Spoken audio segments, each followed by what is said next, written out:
Do you like wrestling? Do you ever watch wrestling? No. Nope. And The Rock said, whoa, whoa, whoa, whoa, whoa, whoa. Because I'm still standing here, custom made, brother.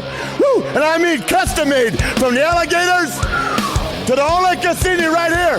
Ric Flair. There's only one. We're not the kind of guys that say, we told you so, but we told you so. Yeah, no thank you from the Young Bucks. Watch Wrestling with Mike Wellman. You know who I am.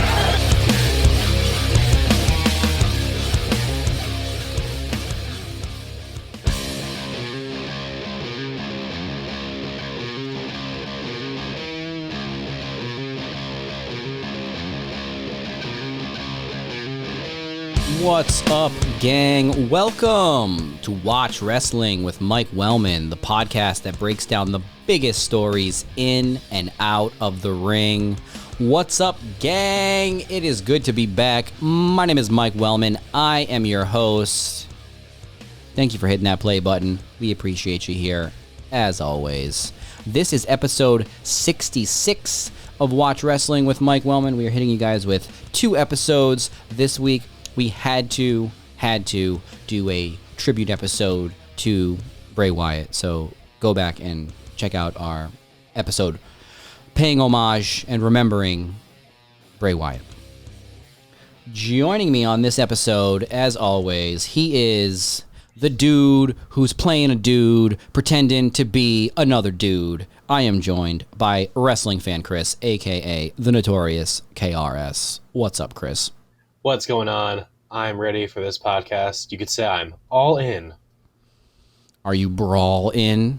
I was going to save that for later, but sure. Actually, right before we started, Chris just actually choked somebody out while we were waiting to start the show because they walked by him and said something. So Chris had to... Listen, he was trying to use real glass. Was he trying to use real glass, or was he just telling you that he was going to use real glass? Well, yeah, he said that. He said he made like a little side comment about it, so I had to choke him out. That's what we do here. Choke a motherfucker out. That's right. Yes, we have so much to talk about on this episode. We are going to be talking about Tony Khan's big week. AEW All In, 81,035 paid attendees at Wembley Stadium this past Sunday for All In. It was a great show. We're primarily going to review that show on this episode. And we're also going to talk a little bit about the build to All Out, kind of, at the end. And we're also going to get to that latest Punk drama, the evergreen podcast topic. CM Punk drama will be addressed here because, as everybody already knows, CM Punk's latest instance of physicality has happened at, the most important show in AEW history. So CM Punk had an altercation with Jack Perry, which we're going to kind of break down the details that are out about that so far and how it kind of just throws AEW into a big mess, per usual, with Punk, which we'll get to.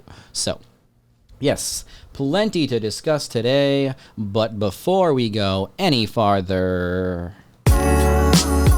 That's right. We need you to be kind, subscribe, watch Wrestling with Mike Wellman. You already know where to find this podcast because you already found this podcast.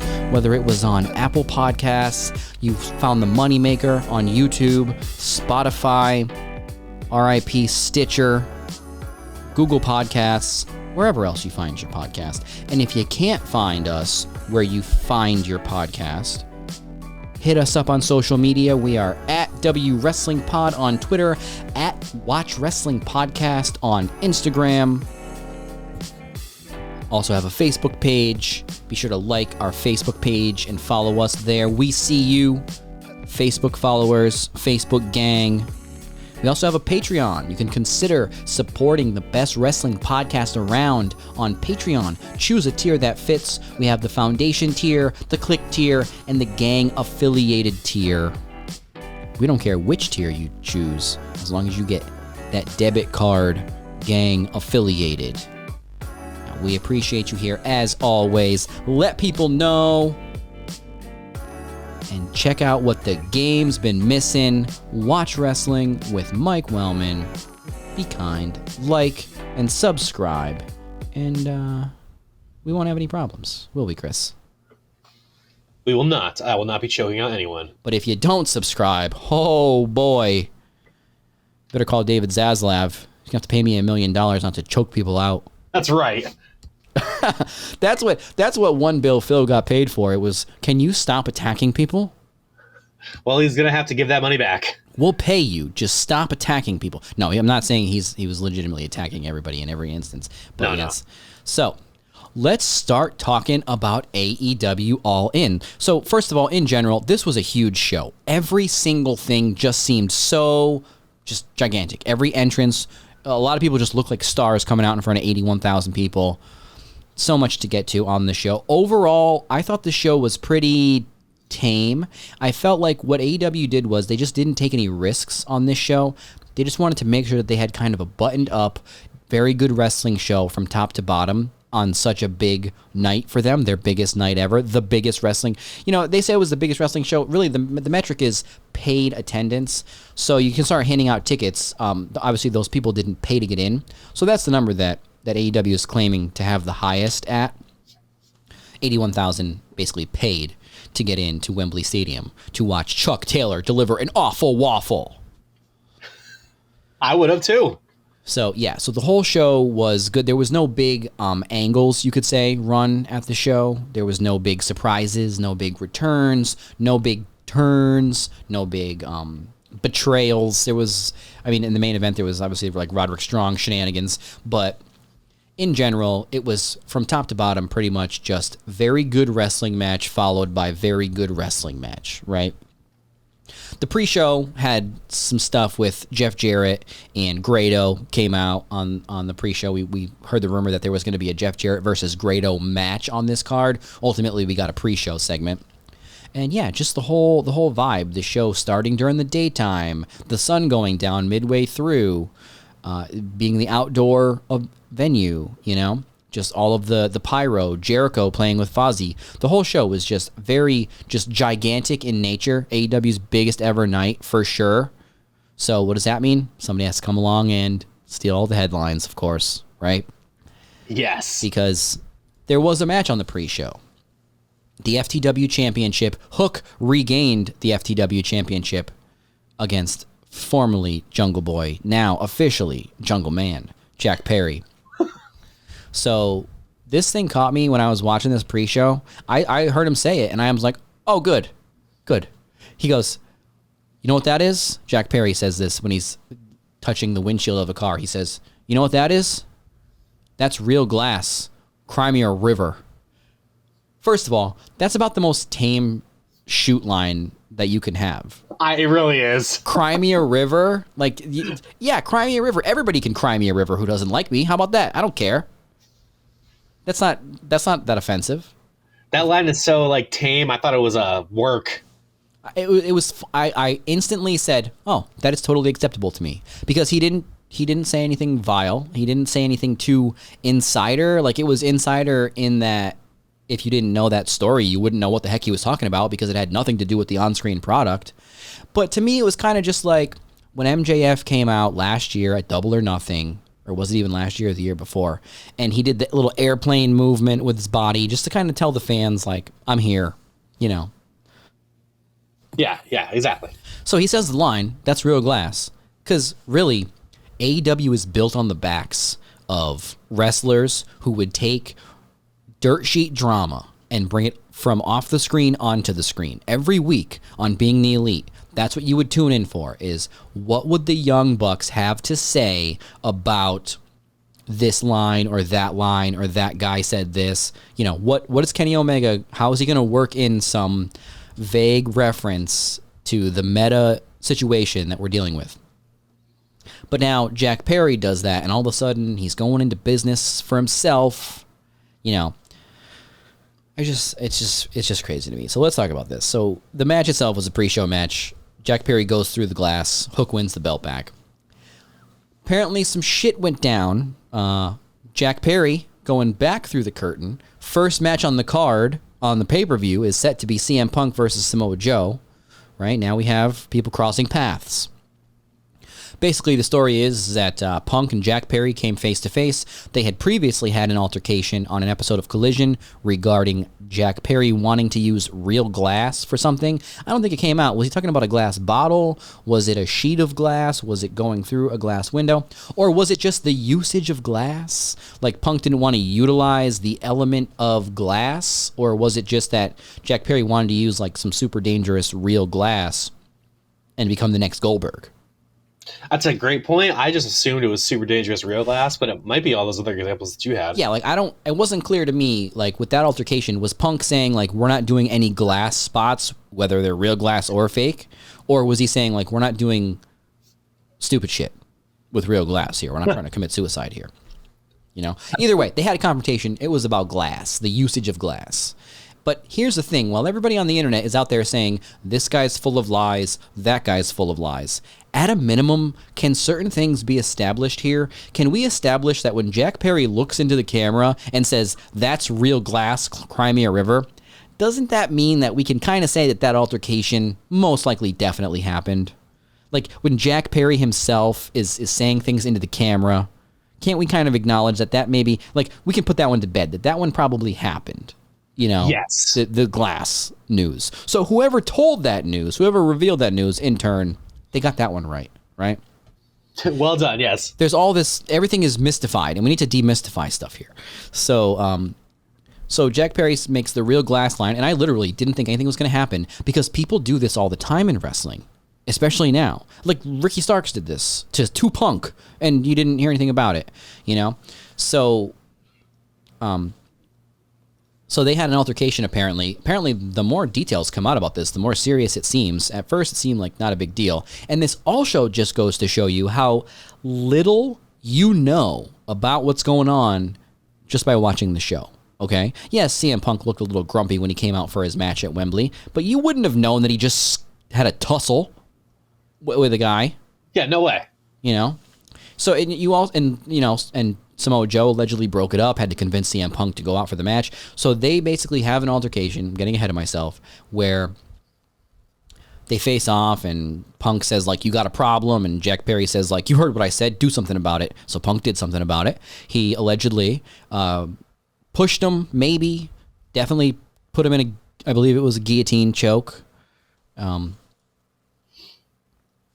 I believe it was a front leg back kick, actually. No. That time, yes. So they have this basically scuffle right as the biggest pay-per-view in AEW history is about to start, and allegedly monitors were falling onto Tony Khan during this. And that's how close it was to him. And Samoa Joe had to break it up. Apparently, Brody King was very upset by this transpiring. I don't know one way or the other. Who was he upset about? He kicked a trash can or something. A lot of little reverberations from this. And Punk comes out for his match. Like I said, he didn't look super happy. He did wave goodbye to the crowd, though, at the end. And at some point, we don't know if it was through the curtain, maybe it was before the match, Punk allegedly chewed out Tony Khan, where he used a lot of harsh words, raised his voice, and said, I quit. So, yeah, that may have happened. Allegedly, like I said, Samoa Joe had to convince Phil to still go out for the match. So thank you, Joe, for that. Also, they had, because this was unfolding at the very moments the pay-per-view was getting ready to start, they had to scramble to try to find another match to be prepared to open the show. This isn't just a week of Dynamite that you're having to change the match that opens the show because one guy is fighting. This is the biggest show in the company history. And you're having to go ask people who aren't warmed up, hey, can you go out and start the show? This is like worse than Road Warrior Hawk coming out at Wembley on drugs, stumbling, and then where they had to put him in the opener. Yes. This is crazy. This is like our show may have holes in it because of this, right? So, wild. In terms of this backstage drama, Sports Illustrated has reported that both Jack Perry and CM Punk had been suspended. We're recording this in the middle of the week. There may be some news before All Out, but for one, you're putting in jeopardy the biggest show in the company history, which coincidentally, CM Punk always seems to step in it, where he always seems to do something that he criticized in the past. Like, yes, Jack Perry said the line. I thought it was rather harmless, personally. a fight breaks out between them of some magnitude. This is clearly, like I said, putting your biggest show in company history in jeopardy. Pretty sure CM Punk had some criticism about one Hangman Page, because when Hangman Page said a one-liner about the workers' rights line, I'm pretty sure CM Punk in that ranting, raving press conference, he mentioned how Hangman was putting in jeopardy the company's, quote, first $1 million gate. And in CM Punk language, what that means is that he was the one putting it in jeopardy because he was the one that was threatening to not come to work because of what Hangman said. That's right, and this is well over $1 million gate. Yeah, it was like a $10 million gate. So, just in general, going back to that point, it did seem like Punk was putting this show in some kind of perilous situation where it was at least going to be less than it could have been. Not an all hands on deck approach when you guys are fighting in the go position. That's right. So, just in terms of the Punk stuff, I mean, at this point, even if you love Punk, how are you not sick of this stuff? Because is it really everybody else?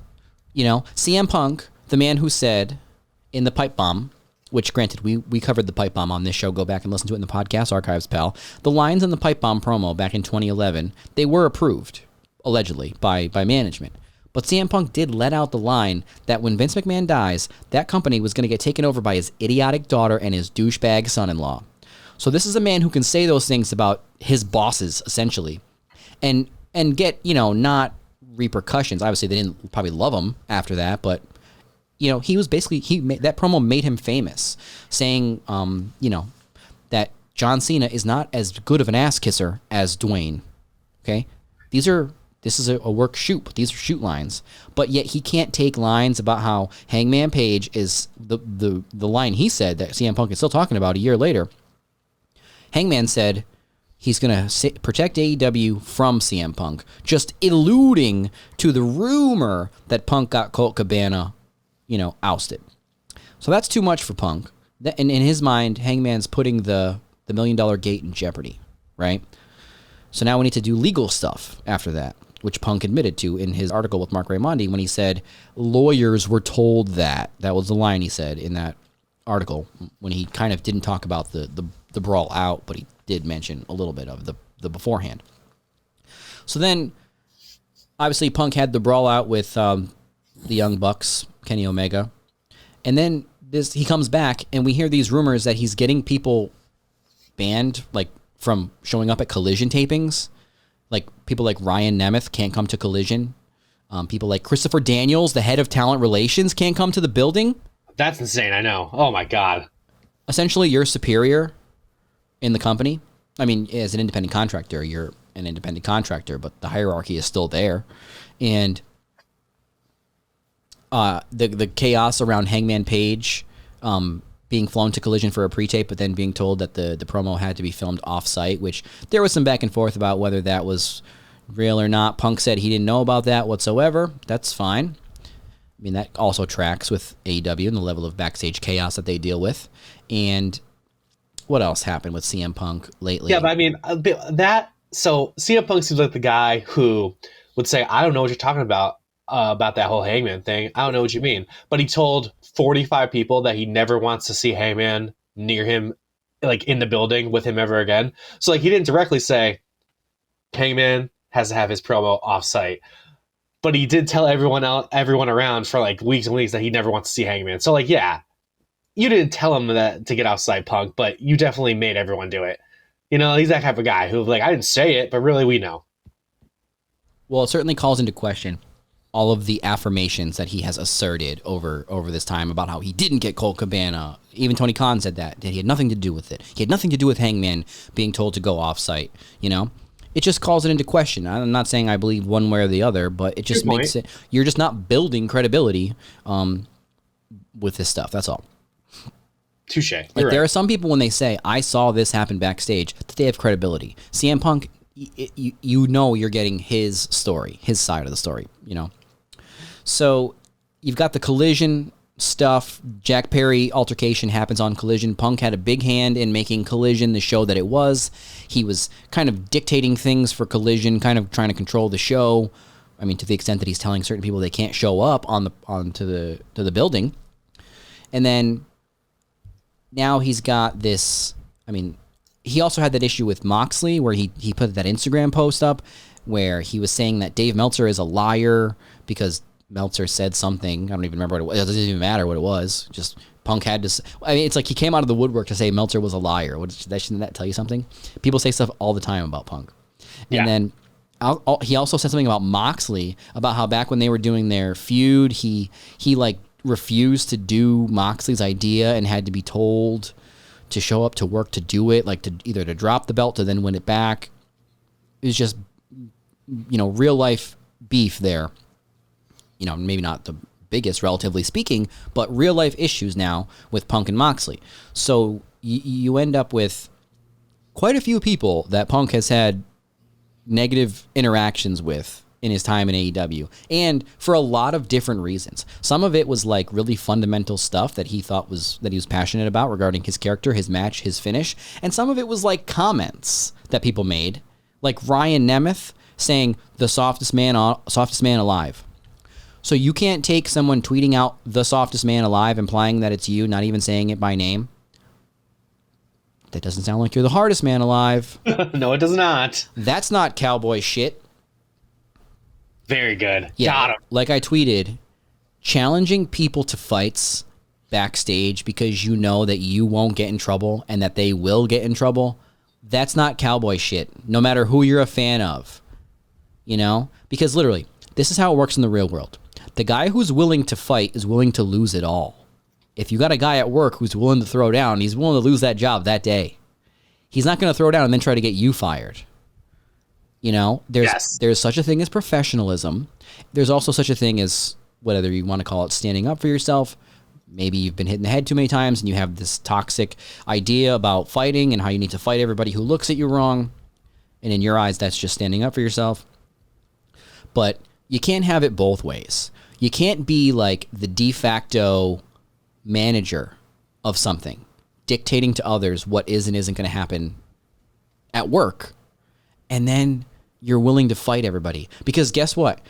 No one's going to fight their boss and then still have a job. No one's going to fight a higher ranking employee, even though they're not employees.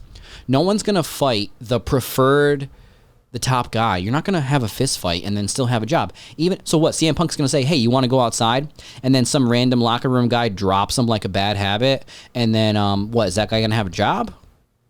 Or is Punk, is Punk going to say, fair enough, you cleaned my clock, let's go back to work? That's not how fights usually go. Yeah. Like it doesn't end there, for one. So you can't have it both ways. You can't be trying to get people in trouble and then also trying to fight everybody who walks past you and looks at you wrong. That's my thoughts on it. So yeah, so this is what we're talking about on our All In review show, right? And at a minimum, if you're a CM Punk super fan, you have to acknowledge that he sucks the oxygen out of whatever's going on, right? Into his drama, Yes. And it's sometimes that kind of stuff can actually potentially draw interest in a product, i.e. a Matt Hardy and Edge situation.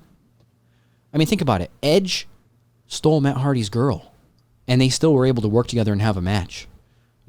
Lita cheated on Matt Hardy while he was home injured, and she was on the road with Edge. They turned it into an on-screen story. They were able to show up to the building. They were able to go in the ring and fake throw each other. Yeah. It wasn't Matt Hardy or Edge calling Matt Hardy soft, and then they couldn't do anything. Like They legitimately probably hated each other at the time and still went into the ring. And I'm sure Matt Hardy got his licks in, but didn't do anything crazy. Didn't try to kill him. So come on. Yeah, and just to say, like, what kind of personal strife people can still work together after having. And then you have this stuff with Punk where it seems like it's just going to be every other week. And I did say that. I did say after the, I don't remember if it was after the Brawl Out or when he was rumored to be coming back. I did say, whether you think Punk is wrong or right, if Punk is coming back to AEW, this shit is not going to stop. And I was right. Yes. I mean, it took a little while, though. All right. Actually, he just came back in June. It didn't take that long. No, it's once a year with this dude. Yeah. So, Once a year, people in AEW have to get suspended. And then you know what doesn't help? We're going to get into the pay-per-view in a sec. It doesn't help that Tony Khan and AEW have this approach of non-acknowledgement of so much stuff on screen. So, like, for example, CM Punk pulled this stuff, and you could say he didn't start it or whatever. A week. So they have 3 shows in Chicago. He's one Bill Phil, right? Isn't he one Bill Phil? Isn't he the draw? Isn't he the reason why AEW could get near $1 billion because of what he brings to the table? Meaning he can attract eyeballs to the weekly TV show, eyeballs that will pay for the pay-per-view, and now it's going to become a torture analogy, eyeballs that will buy tickets and show up at the arena. Well, they booked 3 shows in Chicago. There's nobody else in Chicago that anybody cares about besides CM Punk. Exactly. And now he's putting himself in these situations where, oh, well, whether he started or he finished it, now those people who bought tickets to see him aren't going to get their money's worth. Now he's off. I don't know if he was going to be on Dynamite this week or not. Maybe not. But he's not going to be on Collision, most likely. He's not going to be on the pay-per-view All Out. And now we're left scrambling. And someone's going to lose out on that. Someone like potentially a Ricky Starks, who could have had a main event against CM Punk, you know? Yeah, it really sucks too. I mean, so it's just not causing this level of precarity is not justified at this point. Is my final take on that. Yes, definitely. And you can say it's all Hangman's fault if you want, folks. He should have never said that workers' rights line. It was a domino effect. It's like the butterfly effect. If he just did something, if he didn't say that workers' rights line, we'd be in a totally different world right now. The cowboy effect. The cowboy effect. The Hangman effect. Yeah, right?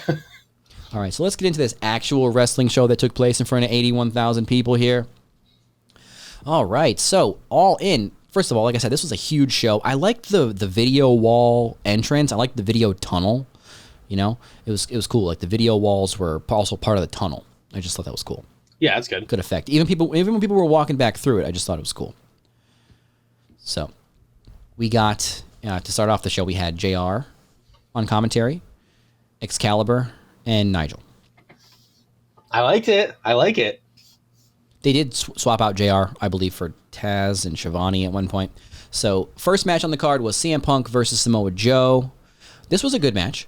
Punk wins with a Pepsi plunge. Punk retained that real world championship. Decent match. Samoa Joe no-sold a dive to the outside by Punk and then made a jerking off hand motion, which in hindsight, to me, is telling. It's great, yes. So Punk just dived over the top rope, and Joe was not there for that one. A lot of offense from Samoa Joe in this one, typical. So at one point, he just tossed Punk right through the walls of the announce table. Yeah, I saw that. That was crazy. Punk came up from that one. You guessed it, bloody. I guess that's good. I give him credit. You know, he's all pissed off, but he still knows that you have to juice for the business. CM Punk not yet achieving his final Hollywood Hogan form, but he is doing the Hogan leg drop and trying to get heat from the crowd doing Hogan moves. Like I said, the final Hogan move hasn't come yet. Makes me upset because Punk does annoy me with his backstage stuff, but man, is he good. I love the whole Hogan thing that he's doing. It does entertain me. And that's, there's aspects of CM Punk. Like we said, we did a whole show, is Collision the best wrestling show? And we said, yes, it is. So if Punk is behind that, we were just basically saying that Punk is behind the best wrestling show. Ugh. Still doesn't mean you should be fighting people. Correct. So several muscle buster attempts by Samoa Joe. Punk countered each one. Like I said, Punk got the win with the Pepsi plunge. And we're out of here. Next up, we had the the trios match, Omega, Hangman Page, Kota Ibushi versus Jay White, Juice Robinson, and Konosuke Takeshita. Todd Callis on commentary for this one in London. Everybody's here to see Konosuke Takeshita. JR. I only wear gold, Jim Ross. I love when he says JR. Makes me happy. Big pop for Omega during his entrance. JR on commentary when his music hit, he goes, "Here comes the difference maker." That's right, JR. There we go. Omega hit a Terminator tope onto Takeshita and Jay White. Yes. In front of 81,000. Takeshita and Omega had some really good moments in this match. Ibushi and Takeshita had some good moments in this match. Just basically give me everyone versus Konosuke Takeshita. Yeah, in a one-on-one. Yeah, absolutely. This dude is awesome. Then, surprisingly, Takeshita and Bullet Club Gold get the win. Takeshita got the roll-up on Kenny Omega after Omega took out Jay White and Juice Robinson. Jeez, Kenny Omega jobbing out to everybody here. Didn't Wheeler Yuta just pin him too? Come on, Kenny, watch out. That's how you give back to the business, folks. No, just kidding. All right, next up, we had the AEW Tag Team Championship. FTR retained the tag titles against the Young Bucks. This was a very good match. To be honest, it's hard for these guys to top the matches they've already had, but I do give them credit because they definitely gave us like a different match than we've had. Like a different story was told in this match than in the past. They weren't necessarily like shooting for the stars, no pun intended. Like they weren't literally trying to give you this mind-melting 8-star 45 near fall kind of classic, but it was definitely like a very good match, like I said. So we have the Young Bucks in this one miscalculating. That was kind of part of it as well. Miscalculating, hitting each other multiple times. FTR does it a couple times as well. Bucks hit the spike pile driver, BTE trigger. FTR hits an FTR trigger and a shatter machine. Matt Jackson kicks out. Cash went for the springboard 450, missed it. We all remember that one. Love it, though. BTE trigger on Cash. Dax runs in and makes the save on that pinfall.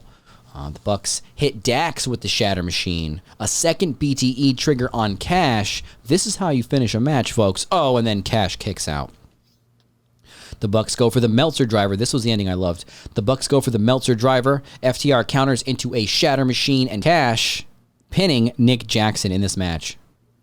FTR retains the AEW Tag Team titles. The Young Bucks do not shake FTR's hand after the match. Got to keep that story going, brother. Yeah, so we didn't talk about the Cash Wheeler stuff either.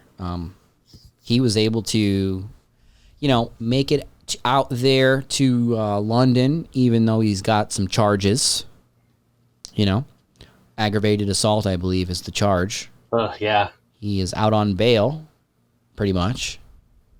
They just let him go to London. Yeah, cool. No, I mean, there wasn't travel restrictions, but I guess my only thoughts on this are, and Tony Khan did say, he was gathering up information. So if you can glean anything from that, at a minimum, what you should learn is he didn't have all the information, because there are times when people have what they think is enough information to make a judgment call. Like, for example, there was a time in the UFC where our fighter, Jeremy Stevens, he got arrested on a warrant with where the UFC was. He had like a previous warrant.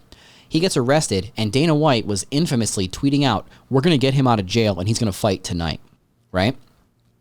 Oh my God. Spoiler, he didn't fight that night. But even while the pay-per-view was still going on, Dana White was like doggedly stating, like, we're trying to get him out of jail so he can fight. So what that should tell you is whatever he did, Dana White thought he should still be allowed to do his job today. We're going to try to actually assist him in that. Yeah. Not saying that he should have not been arrested, but in general, that was the company kind of like sticking up for their person who just got arrested based off of the facts that they had. In this case, Tony Khan said he didn't have all the facts. He was still gathering the facts. So like I said, what that should tell you is he didn't have some exculpifying piece of information about Cash Wheeler where he was saying, look, I know what happened because like he wasn't saying, I heard this side of the story and I believe it. You know what I mean? He was saying, we're still gathering the facts. So in those situations where you don't have all the facts, by not canceling this match, by letting this match happen, by still advertising it, any one of those days up to the pay-per-view, some more shit could have came out. You don't know. Maybe somebody had a bystander video, and maybe it makes Cash look terrible. We don't know. That didn't happen. Yeah. But what I'm saying is, in the absence of information, you don't know what's going to pop up tomorrow, so you're still advertising a guy. You're still letting him fly out there. You're still advertising the match, basically letting him still do his job. What if like that day some really horrible shit got released on the internet, whether it was, like I said, some footage, some this, some that. When you don't have that rock solid understanding, you're leaving yourself open to the actual truth being worse, right? Oh yeah. And in Cash's case, we don't know what's going to happen with that, with his, allegedly menacing someone in a road rage incident with a gun. Obviously, I'm not a fan of like any of that stuff. I honestly think that if it comes out that he did that, I don't really care what he's effectively like punished with. He should be fired if he did it, right?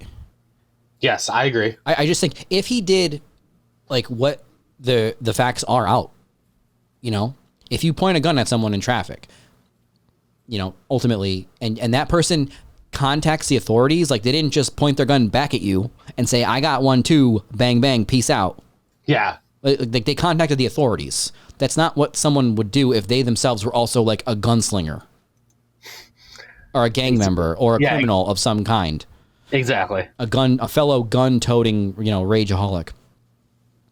So that's my thoughts, and it may be inconvenient for some, because we live in this country. We drive on the highway. We drive on these roads. We have problems in this country with one another, getting along with each other. People die. People get killed. People get shot every day in this country. People get murdered. And menacing people with guns, if that's what happened, it's not really excusable to say, oh, people have bad days. Yeah, he did have a bad day. Maybe in a few years. I'm not saying he should be put in jail for life. I'm not even saying he should be unemployable for life. But not a good message to send, I think, when if this all happened, that he's not, like, he should just be fired.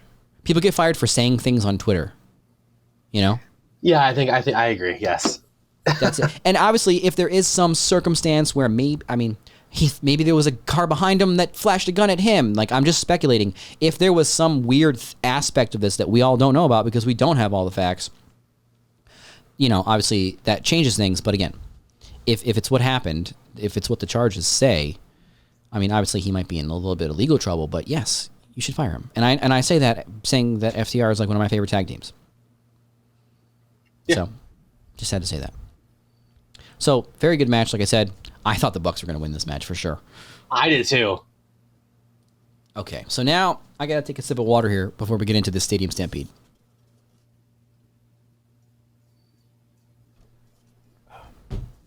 So now we get to Stadium Stampede. Okay, here we go.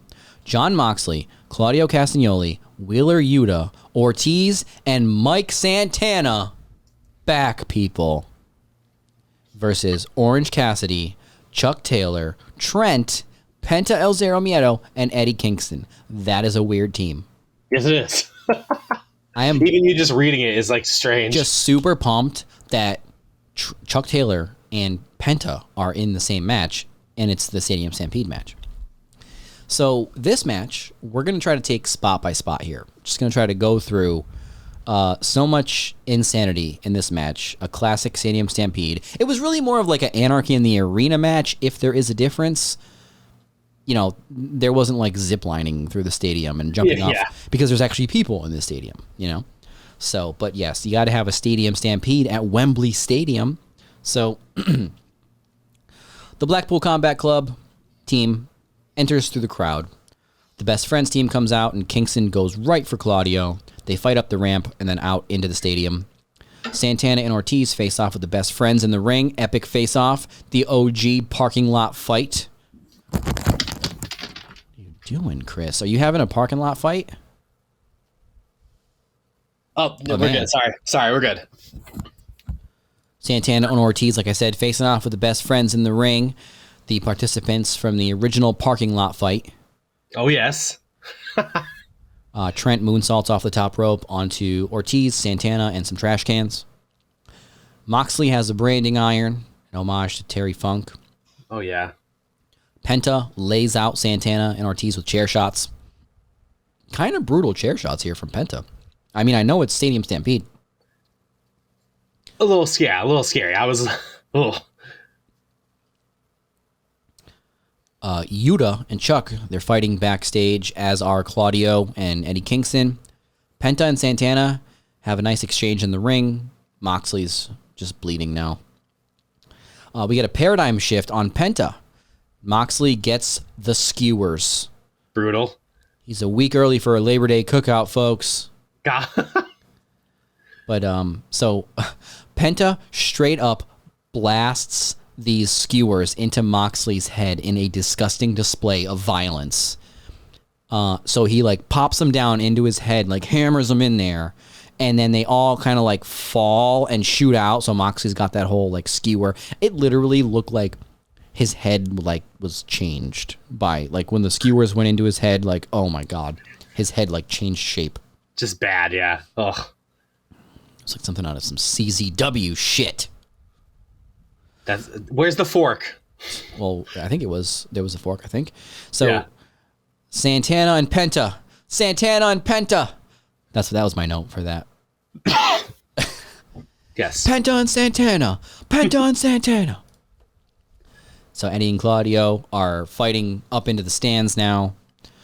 Penta may have been hurt on a pile driver. They're kind of crowding around him. The medical staff is dealing with Penta. He looks like he's hurt, presumably out of the match. Orange Cassidy, some vicious leg kicks. I mean, you want to talk about vicious. Look at these leg kicks from Orange Cassidy to Jon Moxley. Jon Moxley, who stabs him in the back of the head with a fork. There it is. You don't stab AEW's greatest ever champion with a fork, which we'll talk, hopefully before we get out of here, we'll talk a little bit about Orange Cassidy leveling up on Dynamite this week. Holy shit. Yeah, right? Put the belt on this man. That's what I say.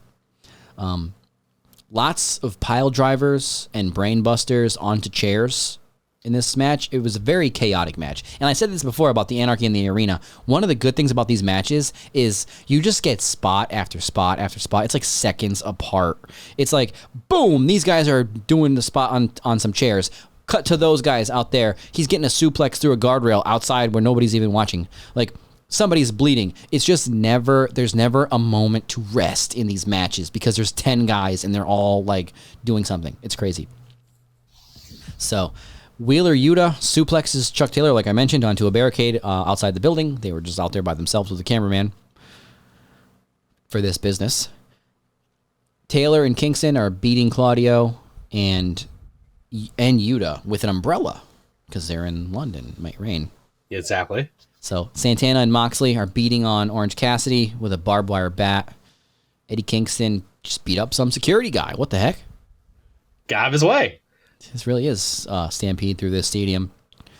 Trent is now busted up and bloody in the ring with Santana and Ortiz. Moxley brings in a barbed wire board.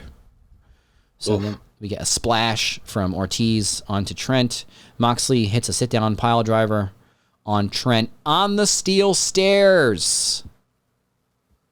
Vicious. Insane. Just onto the surgically repaired neck of Trent Beretta. Oh, God, yes. Oh, man. Ortiz stabs Orange Cassidy. I didn't see with what. Something sharp. Claudio drags Trent up the ramp. Now, most of the guys are basically up at the ramp at this point. Everyone's basically on the entrance ramp. And a white van drives up. The crowd chants, Sue. Tony Schiavone. It's Sue! Sue made it to London. Every time in this whole show, every time some extra person came out, I just thought, and they flew out to London. And they flew out to London. You know? Like... Satnam Singh, he flew out to London. They were there. That's right. Like every match had like extra people. It's like they all had to be flown out there just to stand there for a second. But Sue obviously is VIP here. Yes. So Sue's there. Moxley sticks his head in the van and kisses Sue. He's such a scoundrel. Oh my God. First of all, did Renee see that? Renee Paquette? Ooh. She made it to London, so probably. Trent goes right after him after this. Sue gives the best friends some metal pans with cookies on them because Sue made cookies. Then some music hits, and Penta comes back out in all red gear as Penta Oscuro in the middle of the match. Pretty crazy. Didn't see that coming at all. Would have been really cool if they like literally did the tombstone thing in the match where he's like crawling out of the tombstone. Yeah. But Penta Oscuro is in London. Penta Oscuro made it to London. Yes. So he goes up to the top of the ladder with Mike Santana. The ladder collapses. They didn't end up doing that one. But then they did actually just blast through these tables after that. But so the Best Friends and Orange Cassidy give a big triple hug to Wheeler Yuta in the ring and then beat the shit out of him. Amazing. A former best friend, Wheeler Yuta. So he gets the hug.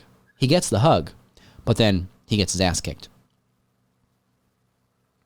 Ortiz makes the save with a metal pan. Of course. Yuta goes to stab Chuck Taylor, who counters into an awful waffle in front of 81,000 people. That's right. Incredible. Insane. Yes, insane. It just every single moment as well in this, because you could tell watching this show with these performers how big of a moment it was for all of them. They're just not like awestruck, but you could just tell like this isn't going to happen again. Like obviously it's going to happen again next year, but like that first time, like this is 81,000 people. This isn't going to happen a lot. You know, all the work these people have put in, all the rinky-dink shows they've plied their wares at in front of nobody, to be able to deliver an awful waffle in front of 81,000 people. Come on. It's what dreams are made of. So Claudio picks up Orange Cassidy for the giant swing, swings him about 28 times. Oh, God. Ugh, I get sick watching this. Horrible. I don't know how people don't like, I don't know how like you can get up from that and not literally be falling over, dizzy. Listen, you want to stick 25 skewers on top of my head? Fine, but don't spin me 28 times, okay? That's actually a good point. I probably would take the skewers over the big swing. Oh, I hate it, yeah. Don't skewer me, though. If you see me. Okay, you're right. Don't skew me either. If you see me anywhere, don't skewer my head. So Ortiz and Trent go off the top rope into some tables on the outside. In the ring, Orange Cassidy goes under the ring. Wait, in the ring? Oh, no. Orange hits 2 orange punches on Claudio and a big orange punch, a third orange punch. Claudio kicks out. Orange Cassidy goes under the ring. He grabs a white bucket with a bottle in it. Now things are getting dark. Yes. He duct tapes his hand and punches the bottle into glass pieces in the bucket. What is this, weapons making class? Like, what jail are we in? Is this Stadium Stampede or is this a prison riot? I just wonder if that's real glass. Yeah, that's what's most important. When he's duct taping the glass to his fist, is it real? Either way, pretty crazy. Pretty gangster moment here for Orange Cassidy to set up the orange punch with some duct tape wrapped glass on his fist. Yes. Moxley comes back in. He picks up Orange Cassidy. Orange hits a DDT. Claudio hits an uppercut above the rest on Orange Cassidy. Eddie Kingston is a zombie. He's walking back out to the ring with a chair wrapped in barbed wire. Thankfully, not with a can of gas. Yeah, gasoline, yeah. So he beats Claudio with the barbed wire chair. He's bleeding. Moxley grabs the chair. The bloody former friends face off again. Eddie hits Claudio with the Hurricane, spears Moxley through a table, gives him the finger while they're both sitting there through the table. Orange Cassidy hits a glass-filled orange punch on Claudio, and Orange Cassidy gets the win via pinfall for the Best Friends of Darkness. Oscuro. Absolutely. The Amigos de Oscuro. Primero Amigos de Oscuro. They should have group hugged Penta Oscuro in the middle. So yeah, that was a very fun match, as these have been so far. Like I said, it was like a prison riot at times. So part of me did want to like make sure my shoes were tied super tight and like know where the doors are in case I had to run. Exactly. But yes, a fun and seemingly very painful stadium stampede at Wembley in London, England. All right, now we get to the AEW Women's Championship. Saraya defeating Hikaru Shida, Toni Storm, and Britt Baker when she pinned Toni Storm. This was a good ending to this match. This was a good match. While Britt Baker had Shida in the lockjaw. So Saraya's entrance, let's talk about that first. So she got to make her grand entrance at Wembley Stadium to the song We Will Rock You, and she was joined by her family, the Knight family. huge moment for the Knight family here. I mean, these people, Soraya's been wrestling since she was a child. These people have taken probably so much head trauma in their wrestling careers. Yes. In front of, not that many people. Obviously, they're a well-known, well-renowned family, the Knight family. But I mean, they're promoters, they're wrestlers, they're a wrestling family. But, they've largely done their wrestling work on the indie scene, right? On a much smaller scale. Yep. So for them just to be able to make that walk was probably just incredible for all of them. I mean, this is like, their life's work, especially the father and the mother, to have not like what you have done for your whole life, for then to have your child also do that and then bring you to such a stage. Like, it's one thing if you're just able to make the walk because you're a respected person and it's in London, England. But now this is your daughter. This is your family. And, those people are there to see her. Granted, she's not the main attraction, but this is her moment, right? Absolutely, yeah. Especially with Saraya, with the neck problems that she had, being told her career was over, to be able to come back and just to be able to have that moment in front of, 81,000 people and to do it with her entire, not just her family, her wrestling family by her side, being able to walk down. That was probably for me the best moment as far as someone getting their moment was for Saraya. And like I said, I know she's a controversial figure, but I do think she deserved it. Because all the criticism that Saraya has gotten for her AEW promo work, and for all of the criticism AEW's women's division gets for its booking and for some of the performers, you have to say Saraya is one of the best female wrestlers in AEW for sure. Oh yeah, absolutely. All right, so this was also one of AEW's best women's matches. It was like 8 minutes, but this was 4 of their best, and this was a great match, I thought. Especially relative to some of the recent stuff that we've seen on the AEW from the AEW women's division. So yeah, Saraya and Toni Storm started off as friends. That didn't last very long. They both wanted to pin Britt Baker early in the match, and that was the end of that friendship because Toni Storm went outside the ring and she went to hit Britt Baker, and who did she hit? Saraya's mom. Ooh. In the front row. So Saraya and Storm traded some big chops in the ring, and they went back and forth beating each other up. Ruby Soho runs out. Ruby Soho, she made it to London. See? Everybody was in London. So she gets in the middle of the two of them, her two outcast friends. Toni then hits Ruby by mistake. Saraya hits a thrust kick on Toni Storm. Now all 4 women in the match are back in the ring.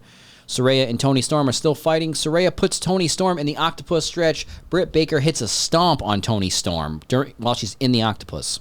Britt pins Toni Storm, but she kicks out. It's a brutal spot. Loved it, though. Oh, and let's talk about Toni Storm for a sec.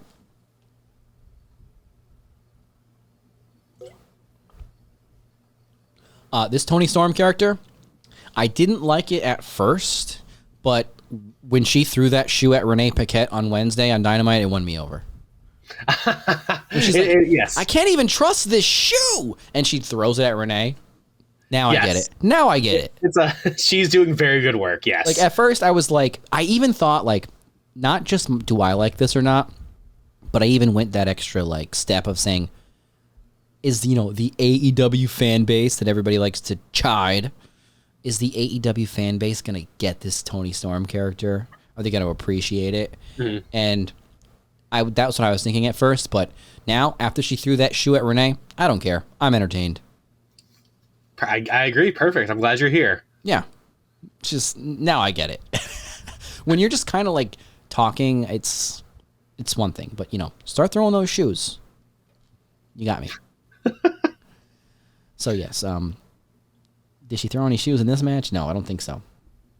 So we get Sheeta picks up Britt Baker for a Falcon Arrow onto Saraya. Then a Meteora from Sheeta. Speaking of Meteoras, we had a guest in the crowd who also made it to London. Mercedes Moné. Not really a part of the show, but an distinguished guest. Yeah. In the crowd. So we'll be seeing her at some point in the future. Saraya kicks out from the getting Falcon arrowed on. Sheeta hits a katana kick on Saraya, and then this is like I said where the ending comes. Britt Baker puts Sheeta in the lockjaw. Saraya hits Toni Storm with the spray paint, and then the nightcap gets the pin on Toni Storm to win the AEW Women's Championship. And then they play her. Shitty music. Yeah, can we get the rights for the entrance, brother? Okay. Well, they just wanted to play her song when she won. She won. It's sure a good point. So. Speaking of, I don't like to like talk about stuff like off topic too much, but somebody played for me the when what's his name did a remake of Papa Roach Last Resort, and 10 seconds in I shut my laptop. They were like, look it up on YouTube, it's actually good. And I pulled it up, dude singing for 10 seconds, shut my laptop. No thanks. That's all I got to say about that one. I'm going to look that up later and see what happens to me. Pew, pew, pew. So, yeah, this was actually a pretty good match. Oh, yeah, so when you look that up, your laptop's going to break. So, all right. Never mind. Big moment for Saraya. I love that they gave her this moment, right? Like, I don't have anything against Saraya winning here. I also don't either because I think whatever you feel about Saraya, love her or hate her, I like the story that's developing because obviously her and Toni Storm are not going to be like buds anymore. So that's going to develop into something. And I like when stories are told. Yeah, Thank you. I hope they're moving away from the Outcasts in general. I just don't think it gained enough traction. You know what it is? If they're done with that Outcast storyline, if I could sum up why it didn't really work, they didn't go far enough. Like if they were trying to be a little female version of the NWO, like yeah, they were interrupting stuff and beating on people and getting heat, but you need to like cause scenes here. You know, if you're really going to be this disruptive group, you need to actually disrupt some stuff. And that was where it didn't really do much for me. But yes, big, huge moment for Saraya. Like I said, I know there are a lot of Saraya haters out there, but I thought it was great. Now let's get to perhaps my favorite match of the night. The tag team coffin match. Sting and Darby Allin defeating Swerve Strickland and Christian Cage. So my man AR Fox, not able to make it to London. So we get Christian. Now, this setup, I thought, okay, we got to talk about this Nick Wayne and Christian thing for a second from before the pay-per-view, from the Dynamite. I'm telling you, Chris, this was one of those moments where I'm watching AEW, and you've watched wrestling with me. You know, I sometimes like call out like, oh, he should kick him in the balls. And it like, doesn't happen all the time. But or I'll be like, oh, this would be good if so-and-so came out. And it's not really what happens. It's just me talking shit. But like sometimes I'm just like, oh, this is what's going to happen. You know? And so when they were having to readjust this match, when they found out that AR Fox could not make the trip to London, they had to book somebody else in the match. So on Dynamite, they basically, I thought it was a little weird at first anyways, when they're basically giving you this tag team match on Dynamite minus Sting. It was Swerve and AR Fox against Darby and Nick Wayne, young Nick Wayne from Seattle. And I'm like, why are you doing this match right now just without Sting? Why am I going to want to watch it again? So then what they do is AR Fox loses the match, and Swerve kicks him out of the Mogul Embassy, which a lot of people were like disappointed in. I thought it was fine. I think it actually makes sense. If you want to be a bad guy and you want to be you want to be good at it, well, when people lose, you got to give them the boot, you know? Sure. When people aren't, you know, putting in the amount of work you require, you know, you got to kick them to the curb.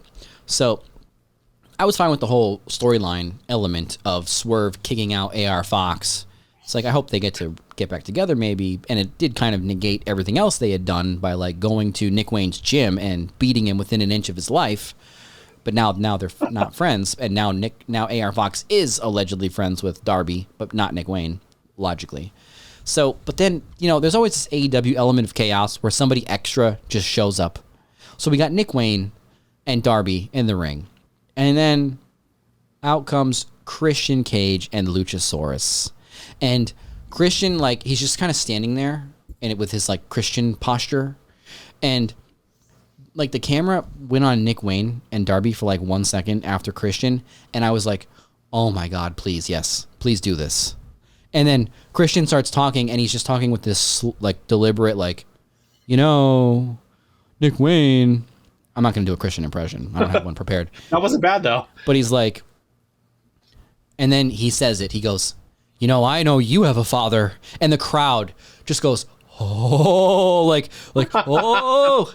He goes, and your father is dead. It's just like, oh my God. And it's like, it doesn't stop there. Because then Christian is going, I've never heard of your father, Buddy Wayne, so he must not have been that important.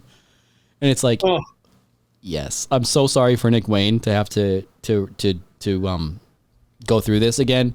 But it's like, I'm telling you, when Christian they showed Nick Wayne for 1 second and I just knew. I fucking knew. I was like, Christian's going to talk about Buddy Wayne. Oh my God. And now it's like his thing of like, I know you have a father and your father is dead. And it's just like, because he's already gone there with Luke Perry. He's already like gone scorched earth talking about people who are dead. So Yes. what? Okay, unless you're Nick Wayne and you're saying like, hey, don't do this kind of a thing, because there are times where I don't feel like bringing in real life is appropriate. But if everybody agrees, and also if you're Christian, I'm okay with it. There's just nobody better. Like, when I'm looking at Christian, I don't think I'm seeing the same thing that most AEW fans are seeing. Like, I'm looking at this guy as a legendary Hall of Fame, all-time great wrestler in the ring. And I think a lot of people just see him as, like, an older guy here to help out the younger guys, who's also very good. But I'm just looking at this as, like, do you know who's in front of you? This is Christian Cage. Do you not understand the level of talent that's before us here? You're right. I don't think they do. I sure do. I just think he's underrated as an all-timer. And just right now, the heat magnet status is amazing. I'm glad we're getting this extra, if you want to call it that, run from Christian. But also, just to talk about Christian for another minute or two, he was always that guy, though. Like, this is the thing. It's everybody kind of didn't see it in him in all those stages, not to, like, summarize his whole career, but there were definitely times where, like, people didn't see it. Like, do you remember when he went back to TNA, and it was, like, a big deal? Like, Christian, when he first left WWE, now he's going to go back to being Christian Cage. That was a big deal for TNA. Yes. I remember tuning in to see Christian. And they did make him look like, as big of a star as you could, kind of, in the Impact Zone, I guess. Yes. And it's just every step of the way, man. Christian is just top-notch, folks. It does not get much better than Christian Cage in the wrestling business. I agree. I've been a huge fan of his for a long time. I'm glad that people are coming around. And I know you have a father, and your father is dead. Let's hope that Edge still has a father, because if, who knows what's going to happen. It's like, this guy's saying this stuff, and he's not even the one getting stabbed in his match. That's right. So Christian, after this epic thing with Nick Wayne, gets added to the match. So now we get Swerve and Christian, which is just an awesome team, against Darby and Sting. This was a great match, I thought. A lot of fun. This match was crazy. So, awesome entrance for Swerve. He had DJ Who Kid and Flash Garments. DJ Who Kid made it to London. DJ Who Kid made it to London. Speaking of garments, Swerve coming out in front of 81,000 people wearing the robe of the late Jimmy Rave. Gotta respect that. Absolutely. Sting was Jack the Ripper in the film school intro here. Joker Sting is kind of back. Yes. Weird. I like it, though. Don't hate Joker Sting. It's just kind of is what it is. Not much to it, but... Especially now, yeah. So Darby and Joker Sting are here, and they are ready to seek and destroy. That's right. This match was pretty violent in that everything just looked legitimately painful in this match. Yes. They dented up this coffin so much. They made it they dented it so much that they made like a crumpled up pointy part of the coffin, kind of like when you dent like a trash can. And there were these parts where there were like these two dents that intertwined into one like dent. It just looked so pointy and painful on the door of this coffin. And at the end, Swerve got backdropped right onto this pointy, dented coffin. Oh my God. I literally was like, I was selling for Swerve during this. This looked so painful. I was like grabbing my lower back. I was like, oh my God. So yeah, if you notice that dented coffin, I did too. So Darby grabbed some spiked jackets. Spiked jackets made it to London for he and Sting. Christian not being delicate with Sting in this match at all. He was throwing him around. Like, if you watch Christian throw Sting into those steps, that is merciless to do to a 64-year-old man. Christian duct tapes Darby Allin's hands together, which is my least favorite thing. Darby still doing all kinds of flips. Like, he did a flip bump with his hand side behind his back. Like, you can't I don't like it. protect yourself. You can't adjust. I mean, he's just great at it, obviously, but I don't need to see that done like 20 times. I agree. It's just nerve-wracking. Darby narrowly escaped a concerto attempt by Christian. Sting, and I wrote Stong here. I was like, who the heck is Stong? Roderick Strong? Is he in the match? Sting splashed off the apron onto Swerve, kind of through a table. This is when I texted you. So Sting does the no-sell thing where he's like, you do your move, and then he no-sells it. Yeah. He's just been doing that his whole career. But he's also much older now. So, and then he also has an affinity for extreme moves these days. So we're doing the ECW Most OMG Extreme Moments DVD here with Sting. Because he goes up. So he goes and he almost puts Swerve through the table. Then he goes back up to the apron and hits a leg drop on Swerve and finally goes through the table. So Sting tries to get up quickly to his feet and does so rather slowly. It's amen. It's just he's no selling. He's not selling any pain. It's just taking him fucking forever to get up. Like, it's just like your grandfather getting out of jail. He's just like, ugh. This was like me last week after my recent hernia repair surgery. It was just, getting out of bed. Oh, that was Sting. But it's funny because, like, he's trying to no-sell it, and he can't no-sell it. He's, like, literally, he can't not sell the fucking pain of being a 64-year-old man in a wrestling match. He can't fake that it doesn't hurt. Like, his job is to fake that he's in pain, and he can't fake that he's not in pain. Oh, man. Insane. I just noticed that.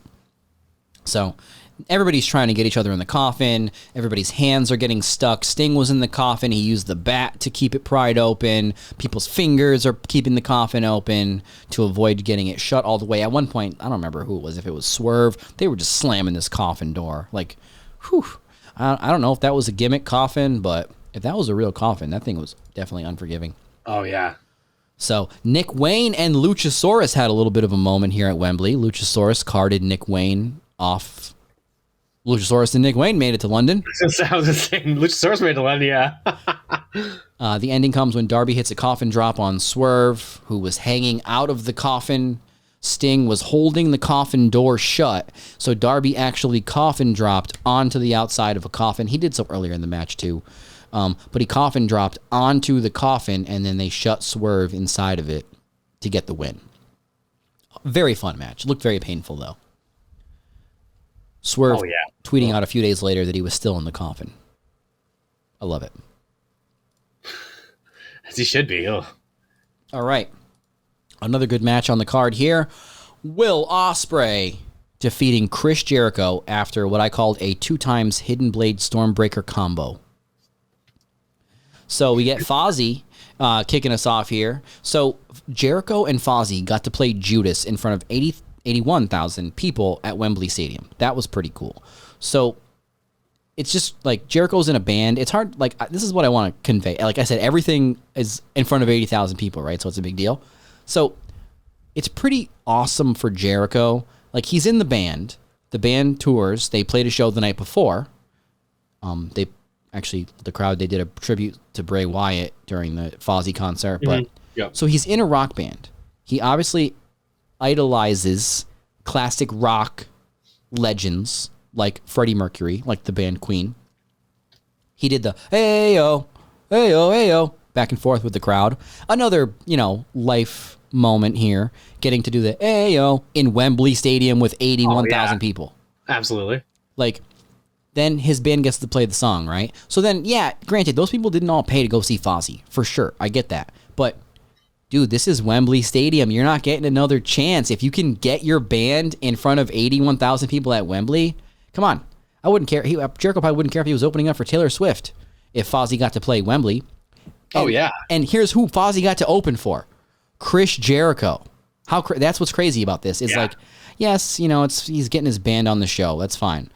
But he gets to play his song in front of 81,000 people at Wembley Stadium.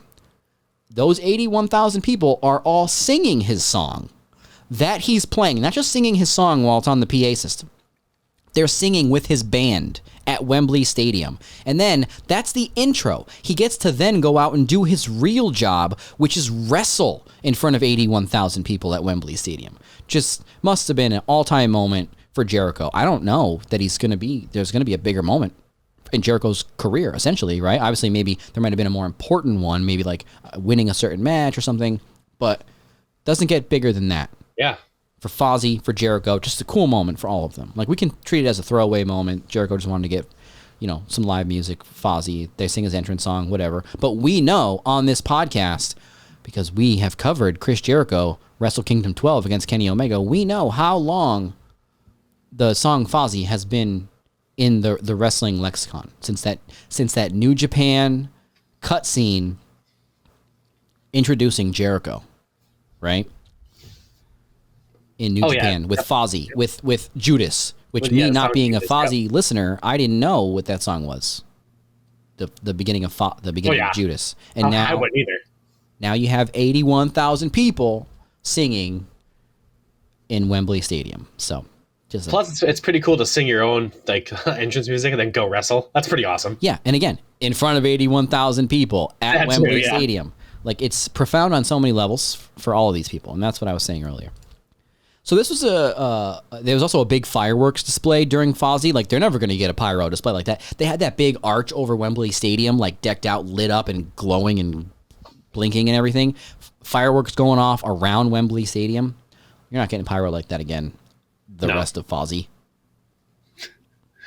So, and it's like, even if people went to the bathroom during that song, who cares? You know what I mean? Like I said, they didn't all pay to go see Fozzy, but just being there in that moment. Exactly. So I'm glad that they did that for them. I'm glad they got to do that, and I'm glad, it didn't come off bad or anything. Jericho obviously got to, walk to the ring.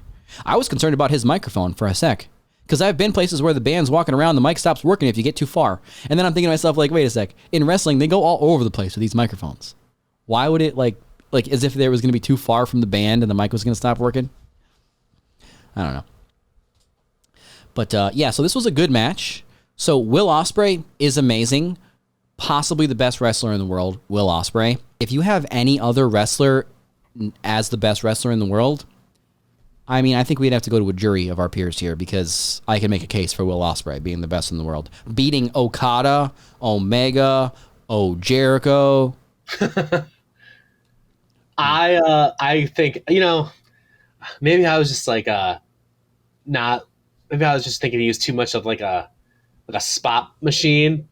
But I think you're right. I think this match, for some reason, even though in the notes you did say Jericho didn't quite get up to Ospreay's level, I still liked the match a lot, and I really liked Ospreay in it. So so I wanted to elaborate on that. I just wanted to make sure I said that Will Ospreay is the best wrestler in the world first. Yeah, he's the best wrestler in the world. He obviously proved that against Jericho.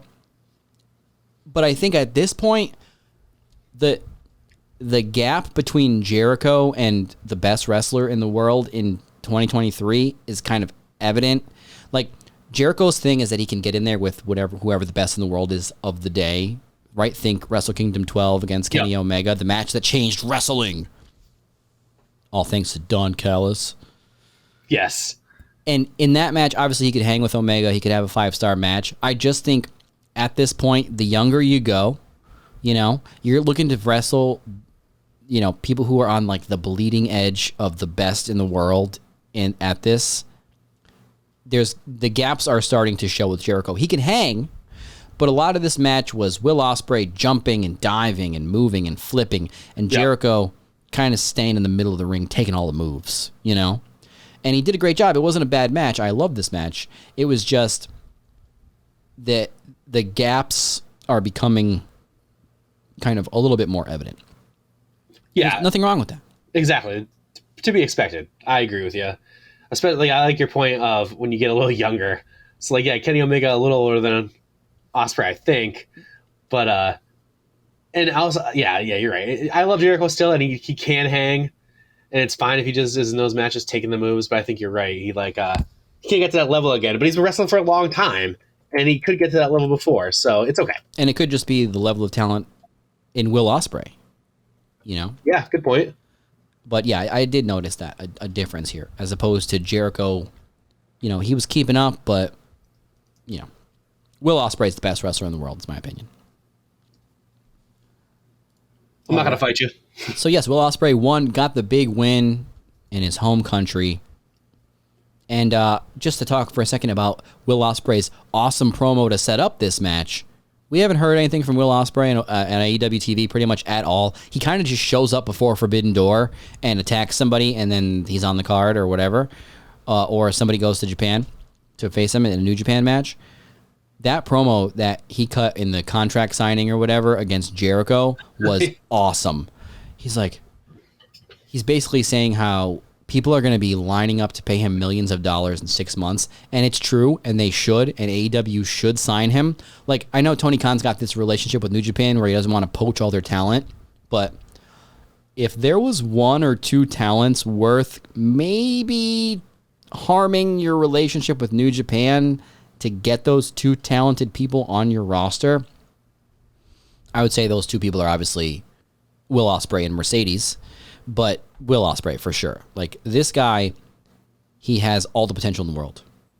And he's already, I think, the best wrestler in the world. I agree, and I want to see that happen. I want him on my TV more. I want more matches. Yeah, I want more than him just running in, wearing a white t-shirt, attacking somebody, and then the American AEW audience is supposed to know who he is, but him coming out and, you know, that statement of facts with Jericho was awesome. And I thought it set up the match perfectly. It gave this match the exact story it needed. And it really made me want to watch it. So I did watch it. All right, so then the co-main event of the evening in front of 81,000 people, the Acclaimed and their partner, the badass Billy Gunn, defeated the House of Black to win the AEW Trios Championship. All right, first of all, let's talk about Max Caster's rap. Max Caster in London, England, in front of 81,000 people, got to rap that the House of Black is Ron. What did he say? It was Harry, Hermione, and Ron Weasley. I mean, that's funny. Like, you know, he's all about the references. Like, for instance, on Dynamite, he said something about Mitch McConnell freezing up and shit. Like, he's all about making these, like, very, like, in the moment societal references. And just to be in London, England, in Wembley Stadium, and you get to rap in front of 81,000 people, and you get a Harry Potter, Hermione, and Ron Weasley reference in there. Thank you for that, Max Caster. Thank you for that. For trolling 81,000 British people. That's right. Thank you. And yes, the House of Black does look like Harry, Hermione, and Ron Weasley. No, they cut to them in that moment, and I was just like, which one's which? Yeah, right. So just a fun rap from Max Caster there. So then this was an interesting match. This wasn't, you know, tear the house down kind of a match. The Acclaimed won. They won the Trios titles. Then they got to scissor. And I wrote in my notes, 80,000 strong, and they're all scissoring. You ever see 81,000 people scissor? Wow. I never thought I would. I never wanted to. I thought some of the stuff I've seen on the internet was pretty intense. I never saw 81,000 people scissoring. Wow. Yeah, pretty crazy. I can't unsee that. Yes. Like Billy Gunn said about going through the airport, he goes, I walk through the airport and all I do is scissor. Like, it's all I do on the weekends. I just scissor all fucking day. In front of 81,000 people, I scissor. So yeah, so now the belts can scissor, because on Dynamite after this, the Acclaimed and Badass Billy Gunn come out as the new champions, and they get a set of hot pink trios titles, which I don't necessarily think are the best looking, but they have scissors on the straps of these belts. So the trios champions can now all scissor together more than they already do. I mean, that's pretty funny. So yes, we had 81,000 strong scissoring in Wembley Stadium. And then the main event, which on the pre-show, we didn't even talk about the pre-show. I had this whole theory of what was going to happen with MJF and Adam Cole, and I kind of figured it out, and I just couldn't figure out how did Roderick Strong and then obviously the Kingdom fit into my theory. My theory was totally wrong. I just thought something was going to happen on the pre-show. So they had this pre-show match where they won the Ring of Honor Tag Team Championships. The Better Than You Baby won them from United Empire, or I'm sorry, from Aussie Open. Yeah. Now, that match was kind of in and out. They were not trying to tear the house down in that match. I mean, Aussie Open is a great tag team. They're capable of tearing the house down. They were kind of just trying to save these guys for later, right? They weren't really trying to injure MJF or Max or Adam Cole in this match. So that match was kind of unremarkable. Wasn't bad, but MJF and Adam Cole win the belts. They just win the belts. Nobody turns on anybody. I thought the pre-show would have been the perfect moment to set up a turn. If you're going to do it. Like, Adam Cole turns on him, what the heck? And then you just go from that moment of what a devastating turn to now we're starting a pay-per-view and these guys are going to come out in a couple hours. To me, or MJF turns and we have this hype of MJF finally turned back into a bad guy right before the start of the show. Get the people going. They just kept him as friends. So then the main event comes and I'm like, all right, we know what's going to happen here. Somebody is turning on somebody. Roderick Strong comes out. He's in London with a neck brace. Mike Bennett and the other dude are also in London. Matt Taven. They made it to London. I didn't see Maria, though. I don't think she made it. Dang.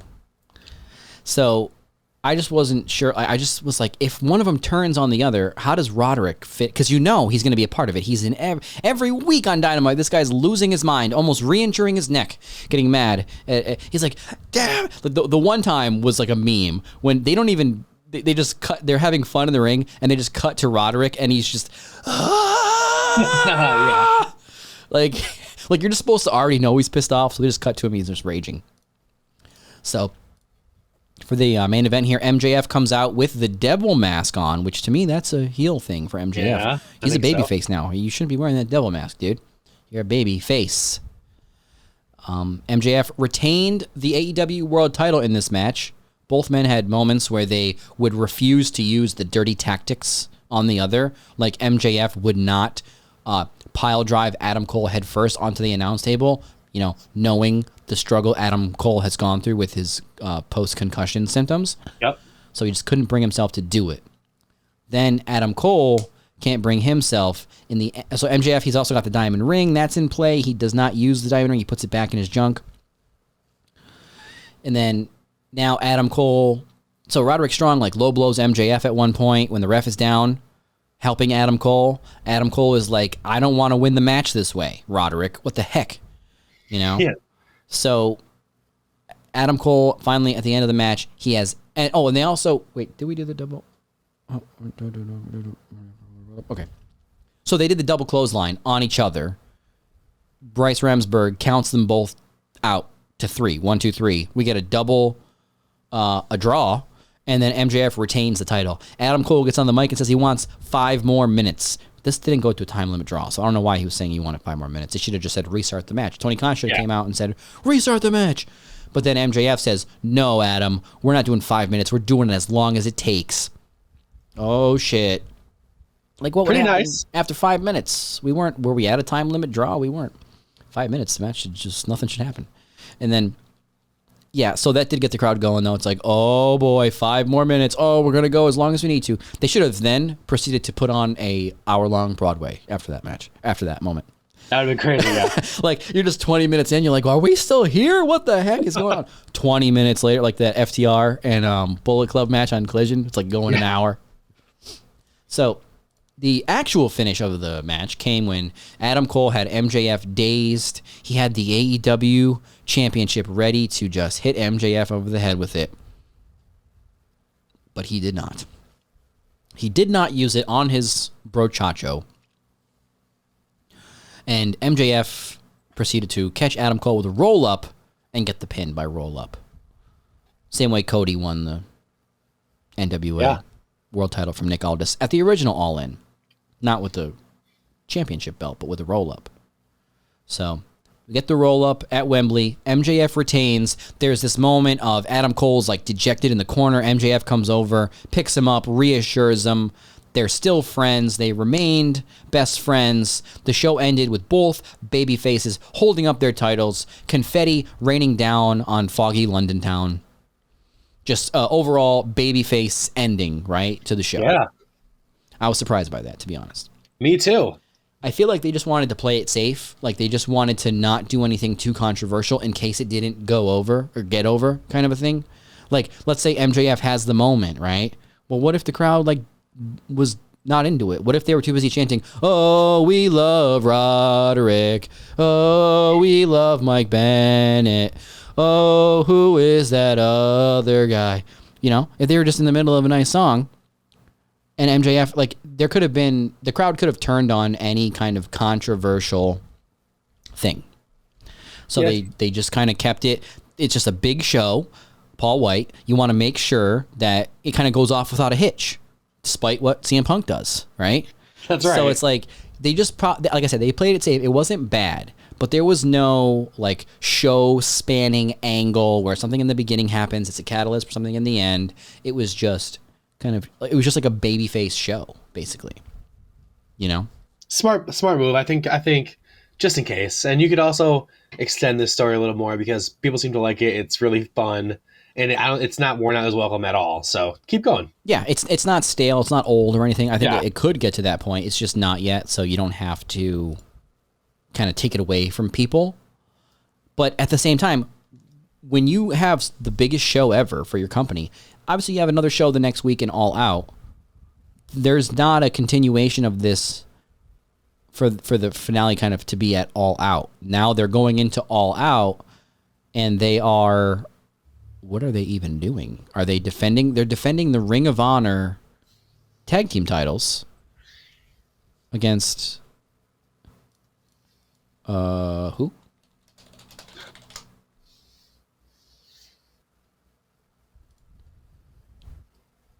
Who are they? Let's see. Hold on. It just does this. What? Didn't they say on Dynamite who they're facing?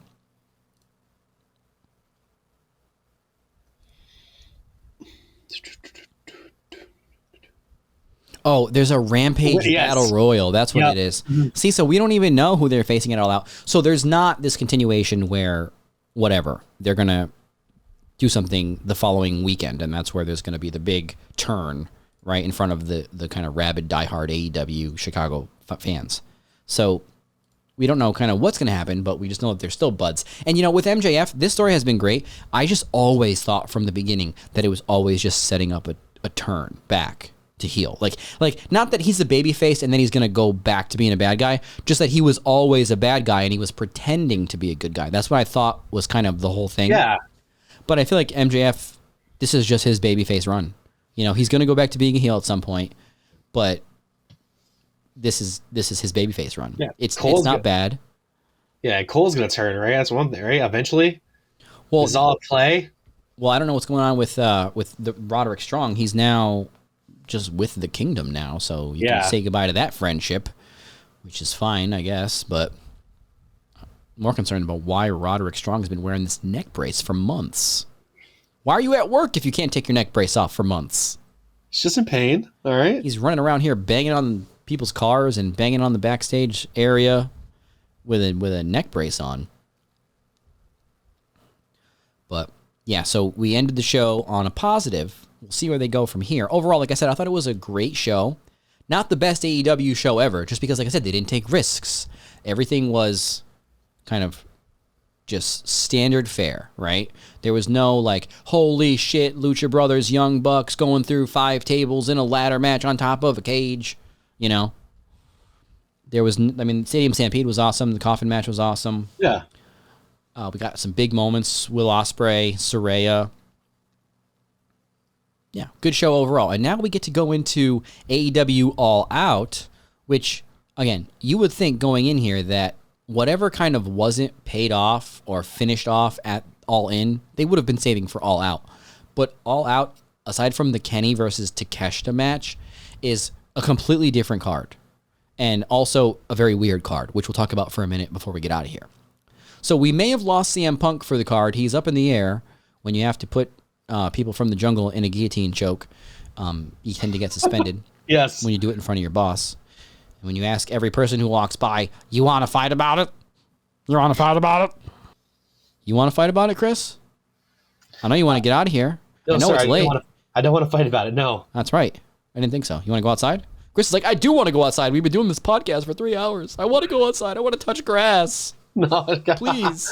I'll fight you if we can just go outside. I just need some air. Cry me a river. Yeah, you know what that is? That's real grass. Cry me a river.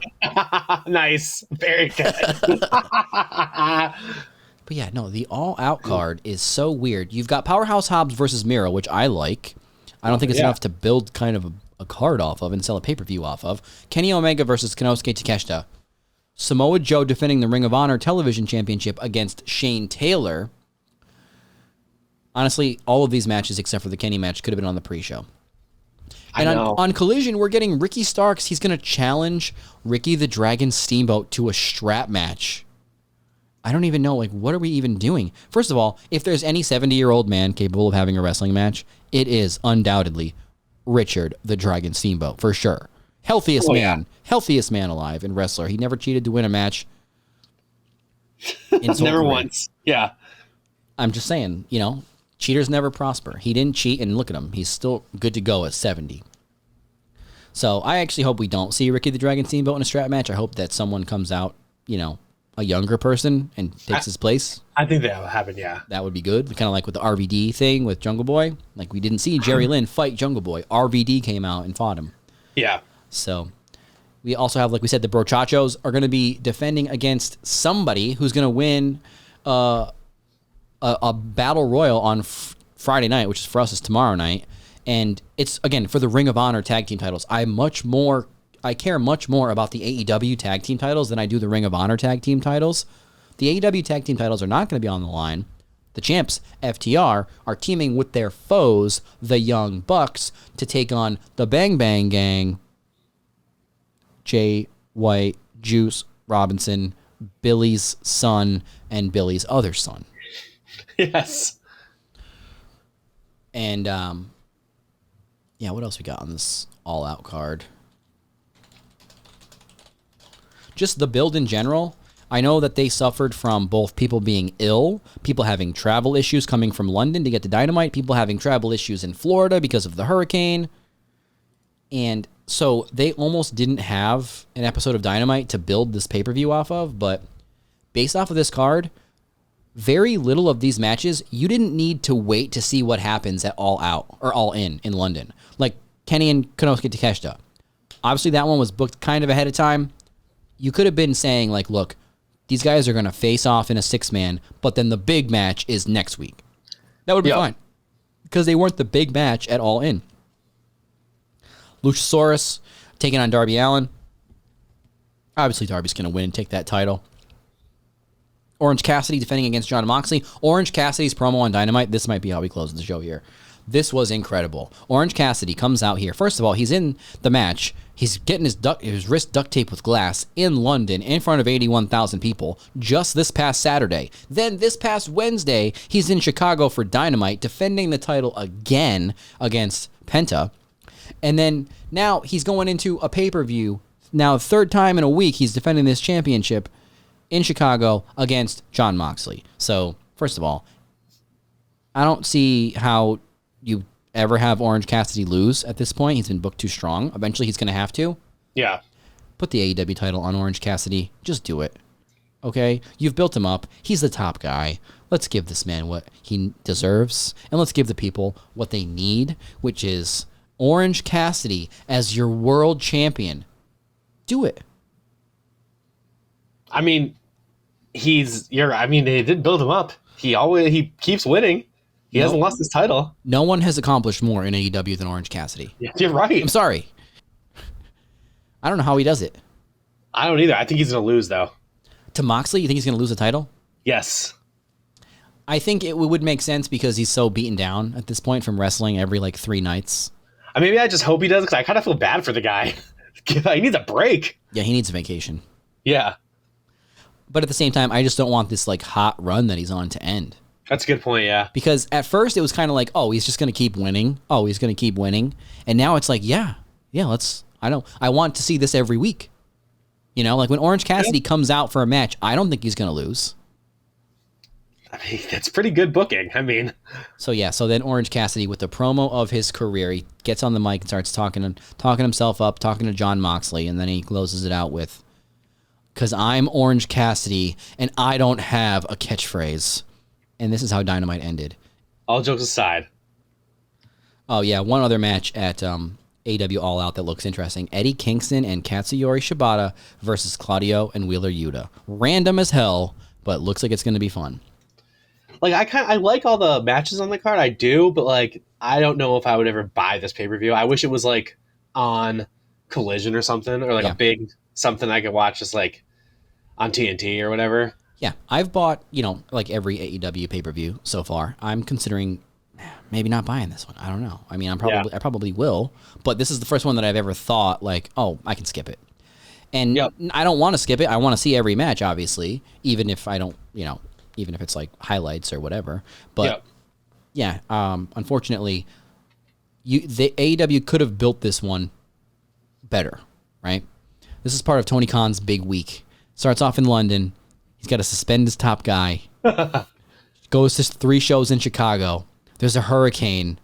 There's allegedly people are sick, right? People are ill. They couldn't make the town. And it's this is all part of Tony Khan's big week. How does he end the week? Does he get the Infinity Stones or not? One of the Infinity Stones is now suspended. Phil Brooks. Oh, yes. We don't really even know. What I think would be a sham, honestly, is if they were yeah, we investigated it, Punk's back on the card. To me, it's you're losing credibility at that point.